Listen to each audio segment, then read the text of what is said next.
ಎಲ್ಲರಿಗೂ ನಮಸ್ಕಾರ. ನಾನು ಗಣೇಶ್ ಪಾಟೀಲ್. ಸ್ನೇಹಿತರೆ, ಈ ಕ್ಲಾಸ್ನಲ್ಲಿ ನಾವು ಭಾರತೀಯ ನ್ಯಾಯ ಸಂಹಿತ 2023ಯ ಸೆಕ್ಷನ್ 128 ಅನ್ನು ಡಿಸ್ಕಸ್ ಮಾಡೋಣ. ಸೆಕ್ಷನ್ 128 ಫೋರ್ಸ್ ಬಲದ ಬಗ್ಗೆ ಪ್ರೊವಿಷನ್ಸ್ಗಳನ್ನು ಹೊಂದಿದೆ.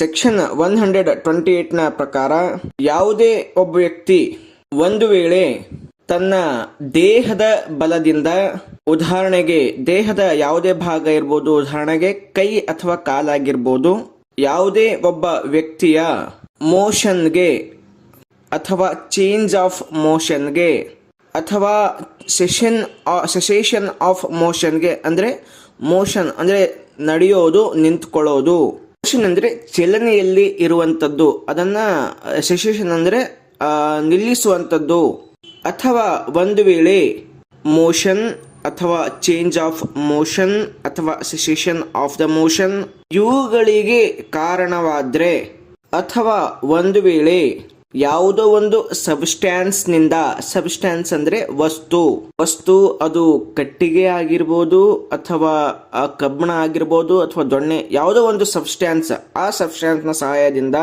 ಅಥವಾ ಆ ಸಬ್ಸ್ಟ್ಯಾನ್ಸ್ನ ಬಲದಿಂದ ಯಾವುದೋ ಒಂದು ಮೋಷನ್ಗೆ ಕಾರಣ ಆಗೋದು, ಚೇಂಜಸ್ ಆಫ್ ಮೋಷನ್ಗೆ ಕಾರಣ ಆಗೋದು ಅಥವಾ ಸೆಸೇಷನ್ ಆಫ್ ಮೋಷನ್ಗೆ ಕಾರಣ ಆಗೋದು, ಆ ಸಬ್ಸ್ಟ್ಯಾನ್ಸ್ ಅಂದರೆ ಆತ ಏನು ಯೂಸ್ ಮಾಡಿರ್ತಾನೆ ಒಂದು ವಸ್ತು, ಆ ವಸ್ತು ಎದುರುಗಡೆ ವ್ಯಕ್ತಿಯ ದೇಹದ ಯಾವುದೇ ಭಾಗಕ್ಕೆ ಕಾಂಟ್ಯಾಕ್ಟ್ ಆಗಿದ್ರೆ, ಅಥವಾ ಆ ವ್ಯಕ್ತಿ ಯಾವುದೋ ಒಂದು ವಸ್ತುವನ್ನ ತನ್ನ ದೇಹದ ಮೇಲೆ ಧರಿಸಿರ್ತಾನೆ, ಉದಾಹರಣೆಗೆ ಬಟ್ಟೆಯನ್ನ ಧರಿಸಿರ್ತಾನೆ, ಅದರ ಕಾಂಟ್ಯಾಕ್ಟ್ಗೂ ಬಂದರೂ ಕೂಡ, ಅಥವಾ ಆತನ ಸಮೀಪಕ್ಕೆ ಯಾವುದೋ ಒಂದು ವಸ್ತು ಇರ್ಬೋದು, ಆ ವಸ್ತುವಿನ ಕಾಂಟ್ಯಾಕ್ಟ್ಗೆ ಇವನ ವಸ್ತು ಕಾಂಟ್ಯಾಕ್ಟ್ ಆಗಿ ಆ ವಸ್ತು ಈತನ ದೇಹಕ್ಕೆ ತಾಗಿ ಈತನ ಸೆನ್ಸ್ ಆಫ್ ಫೀಲಿಂಗ್ಗೆ ಎಫೆಕ್ಟ್ ಆದ್ರೆ, ಅಂದ್ರೆ ಕಾಂಟ್ಯಾಕ್ಟ್ಗೆ ಬಂದು ಸೆನ್ಸ್ ಆಫ್ ಫೀಲಿಂಗ್ ಎಫೆಕ್ಟ್ ಆದ್ರೆ ಅಂತಹ ಒಂದು ಬಲವನ್ನ ಫೋರ್ಸ್ ಅಂತೇಳಿ ಕರೆಯಲಾಗುತ್ತೆ.